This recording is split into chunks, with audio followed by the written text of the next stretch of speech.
Zonja e zotrinj, ju përshëndes nga Ditari, mbrëmjes këtu na 2 CNN kundër zhvillimet kryesore do të ndiqni. A2 CNN ka zbuluar që draftin që do t'jap dorë të lirë policisë së shtetit për të përgjuar pa patur nevojë për të marrë autorizim nga prokuroria. Përgjimet mund të shkojnë deri në 6 muaj dhe mund të urdhërohen nga drejtori i përgjithshëm i policisë së shtetit ose nga ata të qarqeve. Lauren Dervishaj dhe Suel Çela janë 2 personat e tjerë që operacioni Forca e Ligjit u ka kërkuar që të deklarojnë origjinën e pasurive. Dervishaj dhe Çela janë të akuzuar për përfshirje në ngjarje kriminale. Socialistët bëjnë një hap mbrapa duke hequr amendamentin që lejonte Arta Vorpsi ta anashkalonte betimin tek presidenti i Republikës si antar i gjykatës kushtetuese. Kompetencat shtesë për inspektorin e lartë të drejtësisë ndërkohë shkaktuan debat mes vetë mazhorancës. Mirëmbrëma, unë jam Arlin Disa, ndër të tjera gjatë Ditari do të flasim për çështjet kryesore të aktualitetit, do të kem komunikime të drejtë për drejta me koleget Elona Gjylmi dhe Genta Dobra. Në 11 shkurt, gjykata administrative vendos për përballjen gjyqësore për administrimin e dyqaneve duty free në aeroportin e Rinësit. Në gjykim është një kompani amerikane, ndërsa seanca e radhës u ndoq nga diplomat amerikan dhe gjerman në vend. Vazhdon të rritet bilanci i viktimave dhe i të infektuarve nga koronavirusi në Kinë. Deri më tani janë shënuar mbi 560 vdekur dhe mbi 28.000 të prekur nga virusi. Rikthehet derbi i Shqipërisë në kategorinë superiore. Vllaznia dhe Tirana do të përballen të premten në javën e 21, një duel historik i cili nuk ka zhgënjur asnjëherë për rivalitetin ndërmjet dy skuadrave.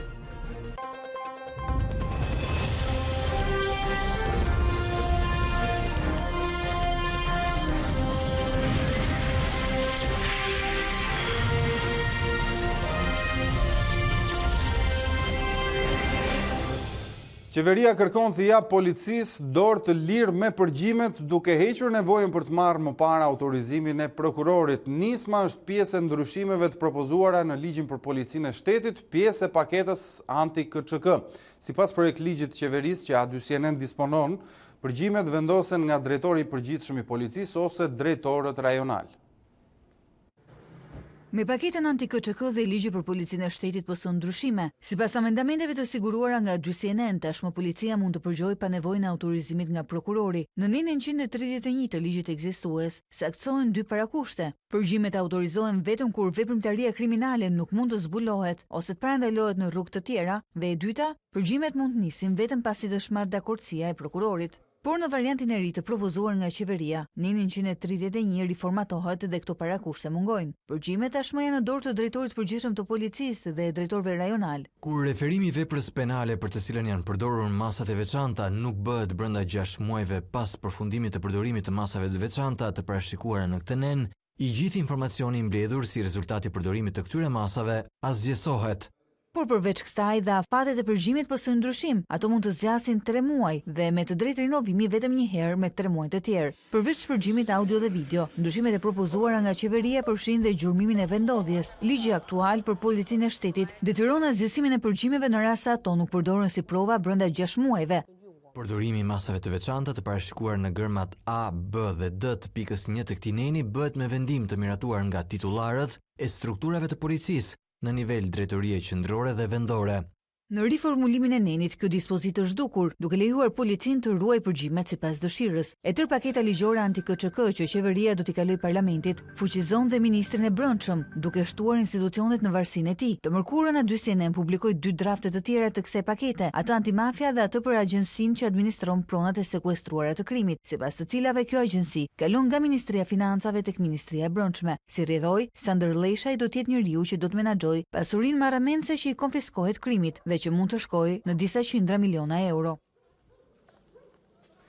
Mirë, për më shumë do të lidhemi tani me reporteren Elona Gjylmi, e cila na jep më shumë detaje mbi këto drafte. Elona, mirëmbrëma, përshëndes. Atëherë, në sa ligje të tjera ndërhyet nga paketa anti-KÇK që kemi zbardhur deri më tani? Përveç ligjit special i cili aktualisht është në fuqi në formën e një akti normativ dhe duhet të kalojë në kuvend brenda 45 ditësh, kemi të bëjmë me ndërhyrje në 5 ligje të tjera. Konkretisht, siç kemi pasur mundësi të zbardhim dhe gjatë ditës së djeshme po dhe gjatë ditës së sotme, ligjin për policinë e shtetit, antimafia, për agjensinë që menaxhon pronat e krimit të organizuar, gjithashtu parashikohet ndërhyrje në kodin penal dhe në kodin e procedurës penale. Ndërkohë, kur pritet të diskutohen në parlament këto drafte, Elona? Draftet që ne disponojmë dhe janë pjesë e paketës anti-KÇK janë ende në diskutim në nivel ministrash. Një pjesë e mirë e tyre janë propozim të ministrit të brendshëm apo dhe ministrit të financave, por megjithatë ende nuk kanë kaluar në qeveri. Dhe më pas, duke ndjekur procedurën e zakonshme, pasi kalojnë dhe marrin miratimin në kabinetin qeveritar, i jepen për shqyrtim dhe miratim deputetëve në parlament.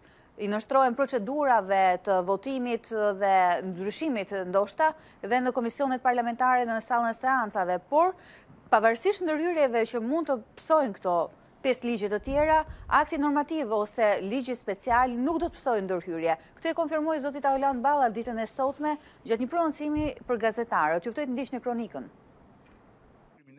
Mazhoranca e ka blinduar akti normativ për KÇK-n dhe në parlament do të ketë çdo votë të saj, pa i hequr asnjë presje varianti të qeverisë. Akti normativ miratohet eksakt ashtu siç ka ardhur dhe duhet kuptoni që grupi parlamentar i Partisë Socialiste, shumica në kuvend, e mbështet tërësisht akti normativ. Zoti Balla, lutem, a janë këto aksione? A dy CNN e pyeti numrin 2 të socialistëve, nëse këto aksione të OFL-s janë kundër 40 grupeve kriminale, që më herët kishte përmendur ambasadori Lu, dhe pse nuk ishte ndërhyrë më parë. Dhe nëse po zoti Xhafaj dhe zoti Lu Asokoi kanë ditur të paktën këto 40 familje, pse nuk është ndërmarrën përpara aksioni kundër tyre? Sekuestrimi e pronave dhe pasurive të paligjshme.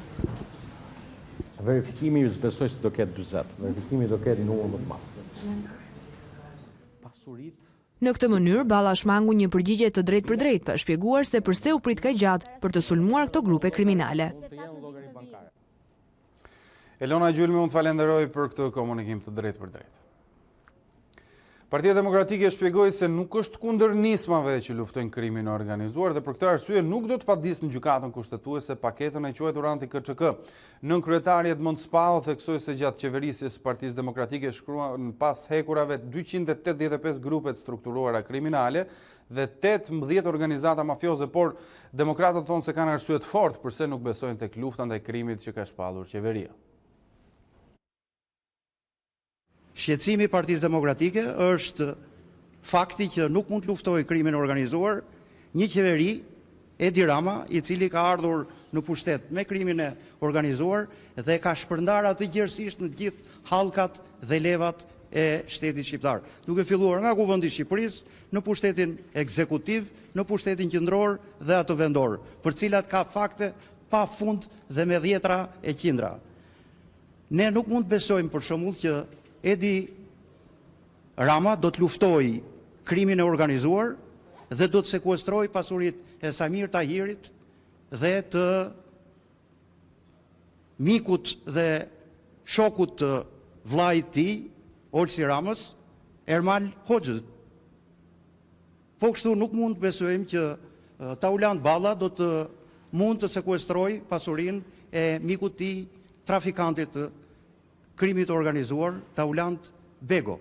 Ky është shqetësimi i Partisë Demokratike dhe sado propagandë dhe strategji të përdoret për të lidhur dhe të hedhur balë me Partinë Demokratike, nuk do të munden, pasi sot të gjithë shqiptarët e kuptojnë dhe janë të ndërgjegjshëm që kreu i KÇK-s është Edi Rama dhe qeverisja e tij. Lauren Dervishaj në Durrës dhe Suel Çela në Elbasan janë dy emrat e tjerë të cilët duhet plotësojnë formularin për deklarimin e pasurisë nga operacioni Forca e Ligjit. Sipas policisë, njëri është hetuar, ndërsa tjetri është dënuar nga vendet e Bashkimit Evropian për trafik narkotikësh dhe të qenieve njerëzore. Pas Lulzim Berishës së radha për plotësimin e formularit të Forcës së Ligjit, i erdhi ish-kunatit të tij Lauren Dervishaj. Veç Dervishajt, formulari për justifikimin e pasurisë i shkoi dhe Suel Çelës në Elbasan. OFL i ka nisur kërkesat me shkrim për vetë deklarimin e burimeve të pasurisë shtetasve. PD me banim në Durrës, pasi rezulton në hetim në Gjermani për veprën penale trafik i qeneve njerëzore. SC me banim në Elbasan, pasi rezulton i dënuar në Itali për trafikim narkotikësh. Në qershor të një viti më parë, Flauren Dervisha i shpëtoi një atentati në qytetin e Durrësit. Mbi makinën ku udhëtonte ai së bashku me Julian Meçen dhe një tjetër person, u qellua me breshëri automatiku. Suel Qela njihet për ngjarjen e përplasjes me policinë në tregun agro-ushqimor në vitin 2017 në qytetin e Elbasanit. Në atë kohë Qela goditi me një makina Audi mjetin e drejtorit të policisë. Ndonse u akuzua për vrasje të mbetur në tentativë të punonjësve të policisë, ai mori pafajësinë.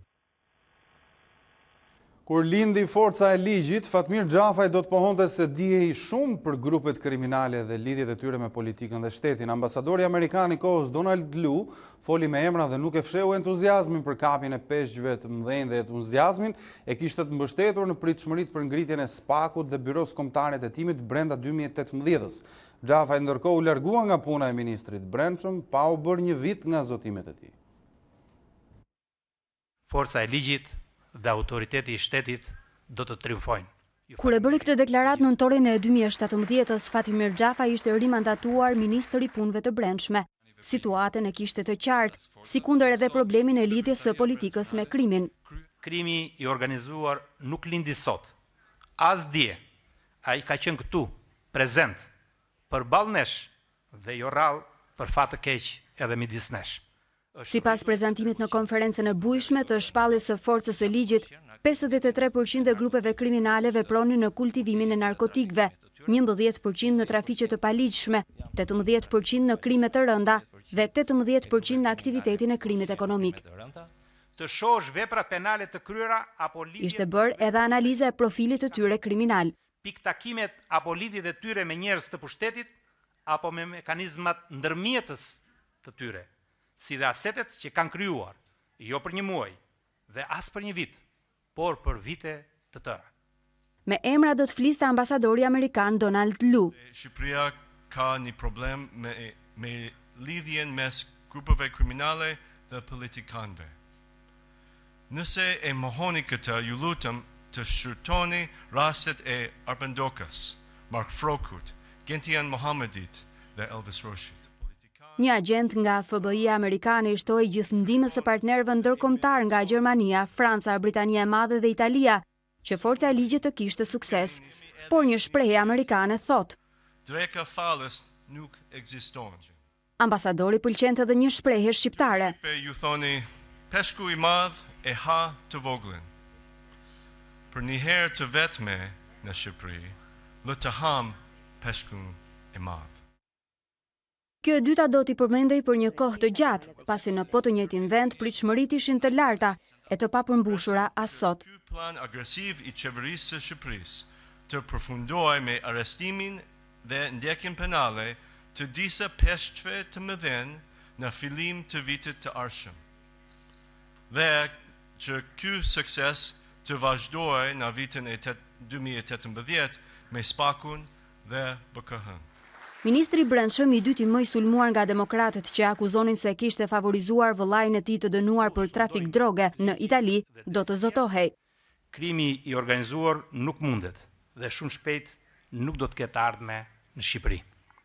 Xhafaj bëri disa takime rajonale ku numëronte bandat, por gati një vit nga shpallja e forcës së ligjit, ai nuk do ta mbante më detyrën e ministrit të Brendshëm. Fatmir Xhafaj u zëvendësua me Sander Lesha një javë pasi ishte realizuar operacioni i famshëm Volvo 4, me disa arrestime nga Lezhë në Shijak, dhe politika fliste edhe për arrestimin e kryebashkiakut të Durrësit Vangjush Dako, i identifikuar në përgjime me element të krimit organizuar. Sot forca e ligjit nuk quhet më task force, por operacion, dhe përmes një akti normativ, kjo strukturë synon të çojë para drejtësisë ende të pakompletuar një listë emrash që do të duhet të provojnë ligjshmërinë e pasurive të tyre. Drejtori i përgjithshëm i Policisë së Shtetit Ardi Veliu doli para komisionit vettingut këtë të njëjtën. Në analizimin e të dhënave sipas komisionit, kryepolici nuk ka probleme me pasurinë, pastërtinë e figurës apo aspektin profesional. Veliu tha se do të respektojë çdo vendim që do të merret nga trupa vlerësuese, ndërsa u shpreh se do të vijojë të respektojë ligjin.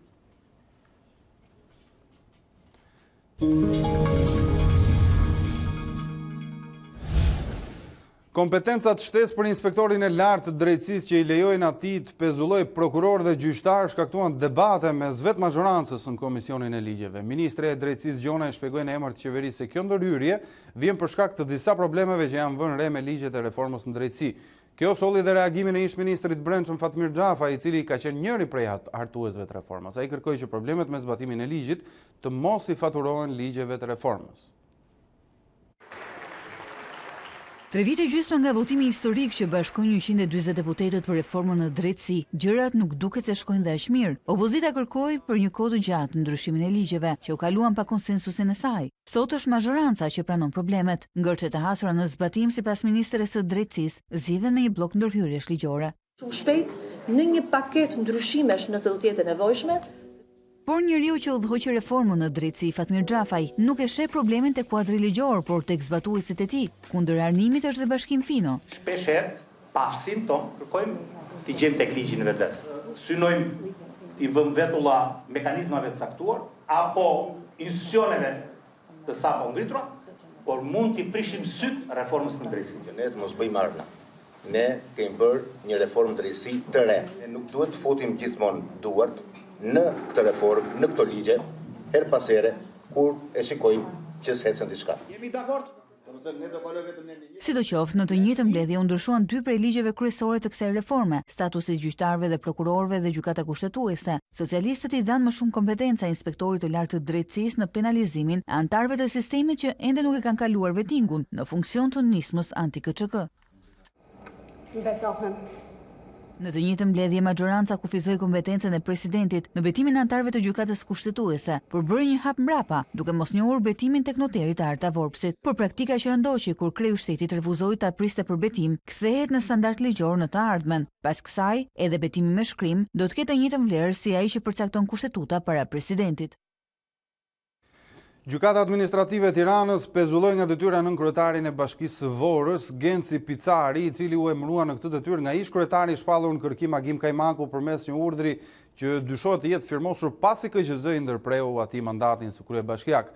Pezullimi i Picarit ju kërkua si mas sigurimi për badinë depozituar nga ish nën kryetarët Laureta Omeri dhe Hekuran Brahimaj.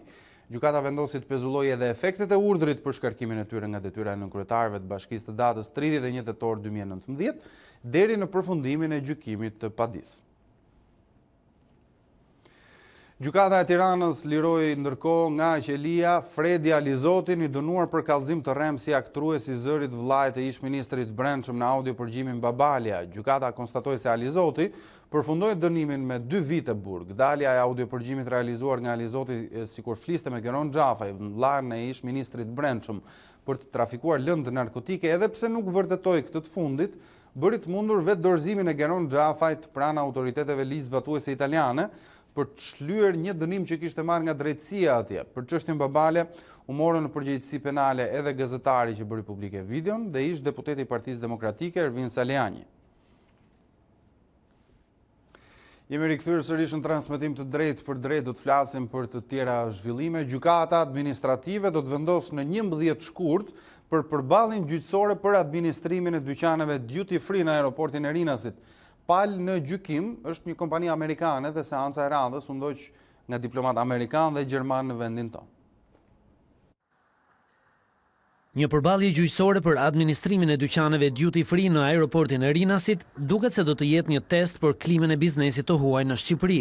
Seanca e radhës e konfliktit mes kompanisë që i ka administruar prej viteve 2000 dyqanet në aeroport, ADFD dhe Ministrisë së Financave u ndoq nga përfaqësues të ambasadës së SBA dhe asaj të Gjermanisë në Tiranë. Në konkluzionet përfundimtare, kompania ADFD kërkoi shfuqizimin e urdhrit të Ministrisë së Financave të shtatorit 2019 që i anuloi licencën për aktivitet tregtar në Rinas. Por pala tjetër tha se licenca ishte anuluar pa kohë pas rinovimit, pasi ministria u vu në dieni të faktit se ADFA kishte humbur garën e hapur nga aeroporti për administrimin e dyqaneve duty free. Gara ishte fituar nga kompania amerikane ICDF, e cila kishte lidhur edhe një kontratë qiraje me aeroportin e Rinasit. Rrëzimi i padis u kërkua edhe nga palët e treta në gjykim, mes të cilave kompania amerikane. Jemi të shqetësuar, dhoma amerikane tregtisë është shqetësuar për ngjarjen, jo vetëm për investitorin amerikan, por edhe për mesazhin shumë negativ që jepet investitorëve të huaj. Shumë investitorë të huaj mendojnë që është e vështirë të bësh biznes në Shqipëri. Gjykatat apo ka edhe faktorë të tjerë? Të shumta, janë të shumta, në përgjithësi klima e biznesit nuk është e favorshme. Para ditën e së njëjtës, në një reagim për zërin e Amerikës, ambasadorja e SBA në Tiranë, Yuri Kim, e cilësoi gjyqin për duty free si lakmues për klimën e biznesit. Nga nesër të gjithë qytetarët do të mund të bëjnë rivlerësimin e banesave, se çfarë nuk kupton kjo dhe çfarë do të përfitojnë qytetarët nga ky proces, na e tregon kolegja Genta Dobra, që ka ndjekur zhvillimet e sotme pranë Agjencisë Kadastrës dhe siç e shihni e kam në komunikim të drejtë për drejtë. Genta, mund të na shpjegosh sa qytetarë përfitojnë nga ky proces lehtësues i qeverisë dhe pse duhet ta bëjnë qytetarët rivlerësimin e banesës? Po Arlin, në fakt janë rreth 50.000 qytetarë që pritet të përfitojnë nga skema e rivlerësimit. Është një skemë e cila nuk aplikohet këtë vit për herë të parë, është aplikuar gjatë këtyre 10 viteve, le të themi për të katërtën herë i takon që të jetë viti 2020. Është aplikuar dhe herë të tjera dhe ka funksionuar. Përmes kësaj skeme, qytetarët le të themi aktualizojnë vlerën e pronës së tyre, duke bërë rivlerësimin. Për shembull, marrim një rast të thjeshtë. Nëse një banesë është blerë para 10 viteve në vlerën e 50 milion lekëve, dhe do të shitet në vlerën e 70 milion lekëve, qytetari do të detyrohet që të paguaj 15% të diferencës të 20 milion lekëve. Por në rast se bën procesin e rivlerësimit, do të duhet të paguaj vetëm 3%. Pra kemi, le të themi, një reduktim të taksës në momentin e shitjes së pronës. Ajo që është risi këtë vit në fakt është se aplikimi do të bëhet online. Pra qytetarët do të kenë mundësi të bëjnë aplikim për rivlerësim online. Është një risi e sjell këtë vit, ndërkohë tjetër risi është se këtë vit do të bëhet gjithashtu, nuk do të kenë mundësi që të aplikojnë vetëm pronat e formalizuara, por edhe pronat të cilat janë në proces regjistrimi, si dhe ato që janë rivlerësuar edhe në skemat e mëparshme. Por për më tepër ju ftoj që të ndiqni deklaratën e kreut të Kadastrës Artan Lame. Nga 7 shkurtit të gjithë qytetarët mund të aplikojnë online për të bërë rivlerësimin e banesave me vlerën e tregut. Sipas drejtorit të Agjencisë Shtetërore të Kadastrës Artan Lame, procedura do të zgjasë deri më 30 shtator dhe do të përfitojnë jo vetëm pasuritë e paluajtshme të legalizuara, por edhe ato që janë në proces regjistrimi. Kësaj radhe, edhe objektet e legalizuara që janë ende në proces regjistrimi, pra që kanë vetëm lejen e legalizimit dhe nuk kanë mbaruar akoma procesin e regjistrimit, përfshihen në këtë proces. Dhe mars do të kryhet procesi i rivlerësimit për ata qytetarë që ju shërben, që ky proces pra ju shërben në kuadër të ndjekjes së proceseve të tjera emergjente. Për gjithë pjesën tjetër të qytetarëve, deri në muajin shtator, kur të mbyllet ky proces, do të vijojmë shërbimin normalisht. Individët që do të kryejnë rivlerësimin do të paguajnë 3% të diferencës midis vlerës së shtëpisë në momentin e blerjes dhe vlerës pasi rivlerësimit, ndërsa për bizneset parashikohet 5%. Në momentin e shitjes së këtyre pronave, palashitse që ka bërë rivlerësimin përfiton nga ulja e shumës që do të duhet të paguajë si tatim mbi fitimin, ndërsa tarifa për shërbimin e rivlerësimit për individët që kryejnë aplikimin pranë kadastrës është 1.200 lekë. Genta, ndërkohë, sa do të përfitoj buxheti i shtetit përmes këtij shërbimi? Po Arlin, në fakt kjo është një skemë e cila nuk do të jetë vetëm në të mirë të qytetarëve, por gjithashtu do të sjellë të ardhura më të mëdha në buxhetin e shtetit. Ministria e Financave ka deklaruar se pret që përmes kësaj skeme të mbledh rreth 4 miliard lekë. Duhet thënë që mund të jetë një shumë e papërfillshme, por megjithatë është një ndihmë e madhe për buxhetin në kushtet kur përballemi me një situatë, le të themi, emergjente për shkak të tërmetit të 26 nëntorit. Procesi do të nisë duke filluar nga nesër, siç e thamë edhe një herë, dhe do të zgjasë deri më 30 shtator. Është afati i fundit për të bërë rivlerësimin të gjithë qytetarët. Genta Dobra, unë të falenderoj për këtë pasqyrë dhe informacionet që përcolle. Mbretëria e Vendeve të Ulta ka mirëpritur metodologjinë e re të zgjerimit prezantuar nga Komisioni Evropian. Në një reagim për aty CNN, ambasada e Mbretërisë së Vendeve të Ulta tha se mirëpret veçanërisht gjuhën e qartë mbi kushtëzimin. Negociatat mund të ndalen me shumë lehtësi ose edhe të pezullohen nëse një shtet nuk tregon arritje.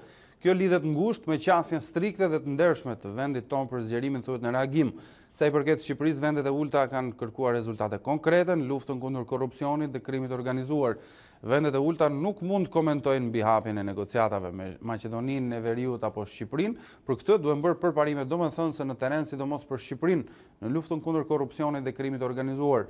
Komisioni do të raportojë shkurtimisht për këtë dhe vendet e ulta do të presin këtë raport, thuhet në reagimin e ambasadës për Radio CNN. Mbretëria e vendeve të ulta, kujtojmë që është një nga vendet më skeptike sa i takon procesit hapjes së negociatave dhe lufta ndaj korrupsionit dhe krimit organizuar, ka qenë një kusht i kahershëm për vendin tonë. Ambasadori i Bashkimit Evropian Luigi Soreka e cilësoi metodologjinë e re të zgjerimit si një hap në drejtimin e dur sa i përket synimit të Shqipërisë për të hapur negociatat me Unionin. Nga qyteti i Vlorës, ku ai takoi kryebashkiakun Leli, ai uroi që fal përpjekjeve të shtuara Shqipëria të jetë në pozicionin e duhur në mbledhjen e Këshillit marsin e ardhshëm. I think it's the step very much in the right direction. Albania will be in a position to present itself at the rendezvous in March in a very good position, in my view. Unë mendoj, pra për mendimin tim, është një hap në rrugën e duhur në fakt, pasi Shqipëria do të ketë mundësinë që ta prezantojë veten në mënyrën e duhur në atë pikë takimi që do të kemi në pranverë të këtij viti. You probably know me by now. I'm optimistic but also realistic. So I will be waiting for these 7 weeks for additional efforts by the Albanian government, and hopefully the government and the country will be in a good position when the time comes. Ju më njihni tashmë, unë jam vërtet optimist, por jam edhe realist, kështu që gjatë 7 javëve në vijim, ne do të vazhdojmë që të presim pra që të ketë përpjekje dhe rezultate të tjera në mënyrë që Shqipëria në atë pikë takimi të jetë pikërisht aty ku është. Në përfundim të vizitës 3 ditore në Tiranë, delegacioni i Kongresit të Autoriteteve Rajonale të Këshillit të Evropës kërkoi që Shqipëria të vazhdojë kursin e reformave. Nuk ka demokraci funksionuese në nivelin e shtetit pa një demokraci pluraliste dhe të gjallë në nivelin lokal, theksohet në deklaratën e Kongresit, i cili erdhi në Shqipëri për të monitoruar situatën e krijuar pas 30 qershorit. Për fat keq, zgjedhjet lokale të vitit 2019 nuk ishin të favorshme për forcimin e demokracisë lokale në Shqipëri, por kanë çuar në më pak pluralizëm në bashki dhe në një erozion të mëtejshëm të besimit të qytetarëve në institucionet e këtij vendi, në vizion delegacioni i Këshillit të Evropës. Një tjetër delegacion ndërkohë pritet kthehet në mars për të monitoruar zbatimin e reformës administrative territoriale. Kryetari i Partisë Demokratike Lulzim Basha zhvilloi një komunikim me qytetarët në rrjetin social Facebook, ku tha se po i përgjigjej disa prej pyetjeve që kishte marrë prej tyre. Ai foli për prioritetet e Partisë Demokratike, si përdorimi i elektronikës gjatë proceseve elektorale dhe kalimi në zgjedhjet e parakohshme. Votimi elektronik dhe numërimi elektronik janë prioritetet e Partisë Demokratike dhe të opozitës bashkuar në kryesën e reformës zgjedhore. Janë një nga pikat e programit punës.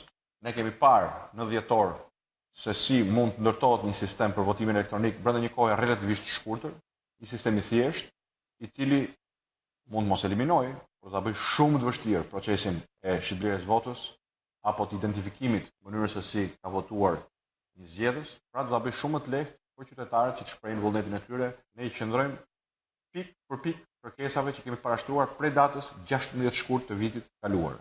Zgjedhjet parakohshme me një qeveri tranzitore pa të kryeministër. Shikoni, patjetër që do kemi mundësi të kemi zgjedhje të vija të ndershme. Vullnetin e një populli që e ka ndarë mendin për ndryshim nuk ka forcë ta ndalë, nuk ka kriminal ta ndalë. Ky është leksioni i para 30 vitesh, ku i gjithë shteti ishte një KÇK e madhe e ngritur mbi gjakun, djersën e vojtit e shqiptarëve, dhe mjafton të kujtojmë kurajën dhe vendosmërinë e njerëzve 3 dekada më parë që rrëzuan një nga diktaturat më të egra në botë, dhe ta dimë se ne kemi forcën brenda vetes. Mjafton ta gjejmë, ta nxjerrim pa dhe të jemi të gjithë bashkë. E kemi forcën brenda vetes për ta rrëzuar edhe KÇK-n, që është qeveria, KÇK-n më të madhe, siç e thua me drejt, që është qeveria aktuale dhe regjimi aktual në fuqi.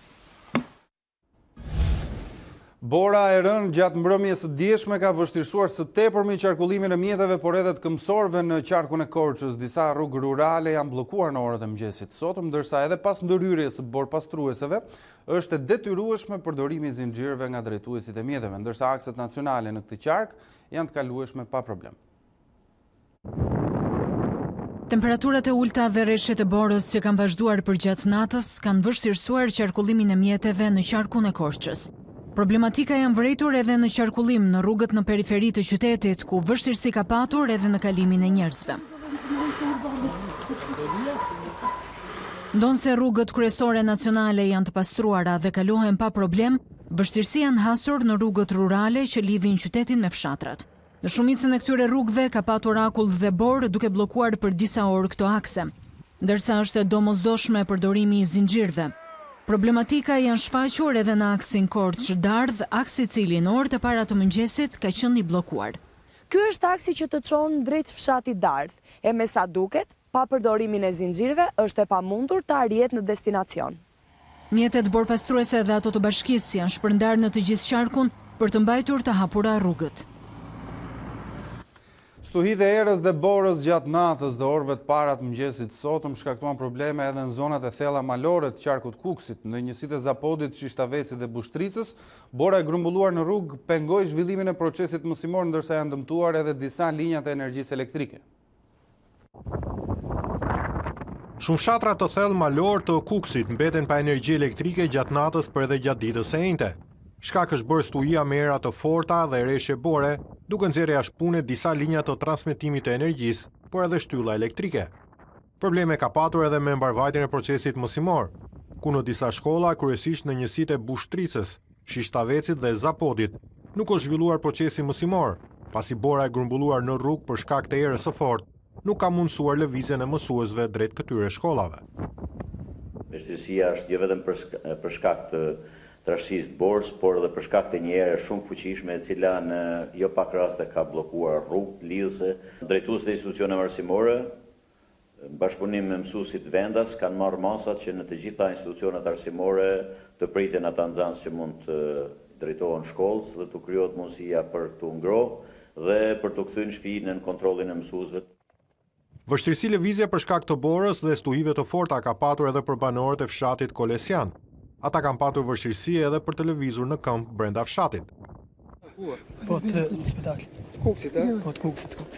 Edhe tash për ecën në shësin këmbë, a? Shumë e go, s'ka. Në vendet të caktuara, bora e grumbulluar në rrugë ka kaluar trashësim prej 2 metrash, duke vështirësuar dhe punën e OSHS për riparimin e linjave të energjisë elektrike të dëmtuara nga stuhit e erës.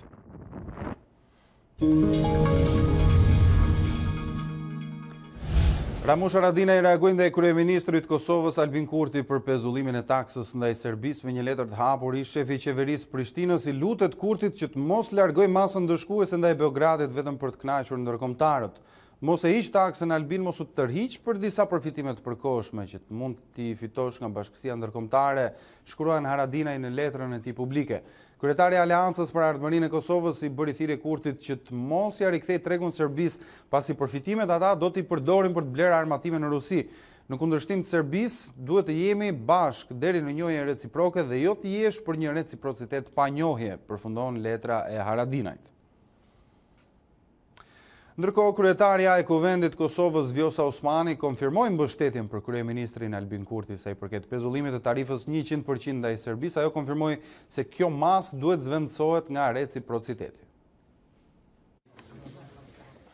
Kryeministri i vendit dje me të drejtë e konfirmoi që ne kemi pajtueshmëri të plotë që tarifa dhe jo taksa të zëvendësohet me reciprocitet në raport me Serbinë.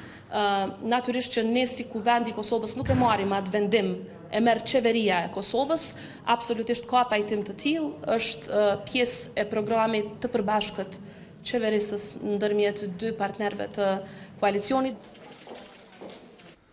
Presidenti Amerikan Donald Trump u shfaqsua nga akuzat për abuzim me pushtetin dhe pengim të punës së Kongresit. Në një votim historik, Senati vendosi që të mos e shkarkojë nga detyra presidentin. Përpjekja e demokratëve për të shkarkuar nga detyra presidentin amerikan Donald Trump përfundoi pa sukses të mërkurën, kur Senati e shfaqsoi atë nga akuzat. Në dhomën e lartë të Kongresit e kontrolluar nga republikanët, senatorët votuan për ta liruar atë nga akuza e abuzimit me pushtetin me 42 vota kundrejt 47, ndërsa sa i përket akuzës për pengim të punës së Kongresit, votat ishin 53 me 47. Mitt Romney ishte i vetmi republikan që votoi pro akuzës së parë ndaj kreut të Shtëpisë së Bardhë. Ish kandidati për presidencën, i cili ka qenë një kritik i zëshëm i Trump edhe për çështje të tjera, e cilësoi kërkesën që presidenti i bëri autoriteteve në Ukrainë për të hetuar rivalin e tij politik Joe Biden një gabim të rëndë, dhe tha se Trump ishte fajtor për shpërdorim të rëndë të besimit publik. Ajo që bëri Trump ishte një sulm flagrant ndaj të drejtës sonë për të zgjedhur sigurisë sonë kombëtare dhe vlerave tona themelore. Gjyqi për shkarkimin e presidentit në Senat u zhvillua pasi dhoma e përfaqësuesve e kontrolluar nga demokratët e akuzoi atë në dhjetor se kishte përdorur ndihmën ushtarake për të detyruar Ukrainën të niste hetimet kundër rivalit politik Joe Biden. Nëse do të shpallej fajtor, Trump do duhet t'ia dorëzonte detyrën zëvendësit të tij Mike Pence. Ai do të bëhet presidenti i parë i përballur me impeachment që do të kërkojë një mandat të dytë. Në një reagim, ekipi fushatës së Trump deklaroi se presidenti e kishte marrë plotësisht shpagimin e tij dhe se tani ishte koha për t'u kthyer problemeve të popullit amerikan. Shpallja jo fajtore e presidentit mund të ketë ndikime afatgjata në politikë dhe në ekuilibrin e pushtetit në Washington. Sipas disa analistëve, ajo e fuqizon politikisht presidentin në fushatën e tij për zgjedhjet e vitit 2020. Bilanci i viktimave dhe i të infektuarve nga koronavirusi në Kim vijon të rritet, ndërsa mirat prekurve nga virusi ju shtua edhe një foshnjë e cila kishte ardhur në jetë prej 30 orësh. Koronavirusi nuk po kurse në skënd, një foshnjë i porsalindur në Kin është diagnostikuar me virusin vdekjeprurës vetëm 30 orë pasi erdhi në jetë, duke u bërë pacienti më i ri në moshë i regjistruar deri më tani. Rasti është konfirmuar nga media publike kineze Xinhua. Foshnja erdhi në jetë më 2 shkurt në Wuhan, qytet i cili është dhe epiqendri i koronavirusit. Mamaja e foshnjës rezultoi pozitive përpara lindjes. Mjekët e kanë të vështirë të tregojnë se si ky virus është transmetuar në barkun e nënës apo pas lindjes. Megjithatë, gjendja e të porsalindurit është e qëndrueshme dhe ndodhet nën vëzhgimin e mjekëve.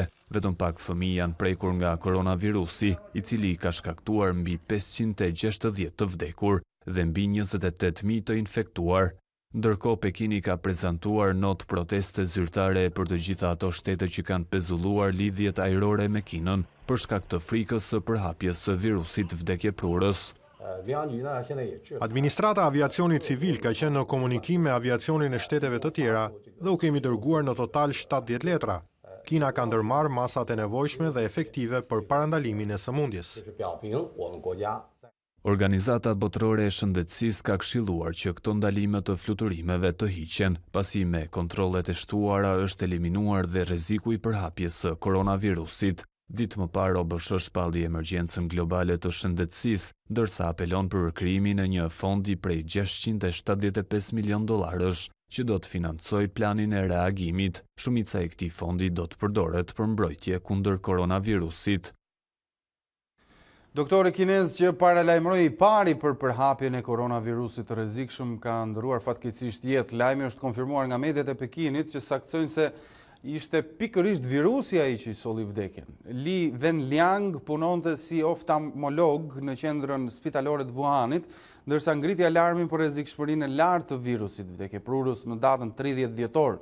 Pas thirrjes së tij, policia kineze i bëri atij një vizitë duke i kërkuar që të ndalonte, ndërsa autoritetet përpiqeshin që ta minimizonin pasojat e rënda të koronavirusit. Doktori ishte nën hetim për shpërndarje të informacioneve false dhe u detyrua gjithashtu të firmoste edhe një deklaratë ku pranonte se komendet e tij ishin të rreme dhe se kishin krijuar shqetësime në rendin publik.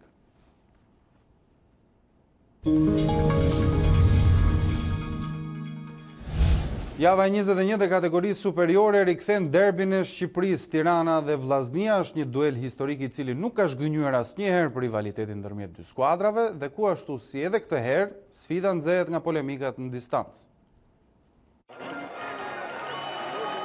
Java 21 dhe kategorisë superiore rikthen derbin e Shqipërisë. Në Loro Boriçi, Vllaznia pret Tiranën në tentativën për të mos humbur kontaktin me garën për një vend në Kupat e Europës. Është një ndeshje shumë e rëndësishme për skuadrën. Luajmë një ndeshje si ajo në Ballsh. Përballet kanë të njëjtën peshë, si ajo me Bylisin ashtu dhe me Tiranën. Pikët janë shumë të rëndësishme për ne, por kjo fitore ka vlerën e 6 pikëve. Nëse arrim të fitojmë përballë Tiranës, Vllaznia nuk do të ketë probleme për vazhdimsinë. Pas ecuris perfekte në 6 javët e fundit, Tirana synon të rikthehet përkohësisht në krye të renditjes. Fitori është objektivi i vetëm me trajnerin e GBO që shmang polemikat me administratorin e Vllaznisë Suad Lici, sipas të cilit bardhëbluve po jashtrojnë rrugën drejt titullit. Vllaznia me Tirana është si një derbi tjetër e Shqipërisë, kështu që nuk ka asnjë favorit.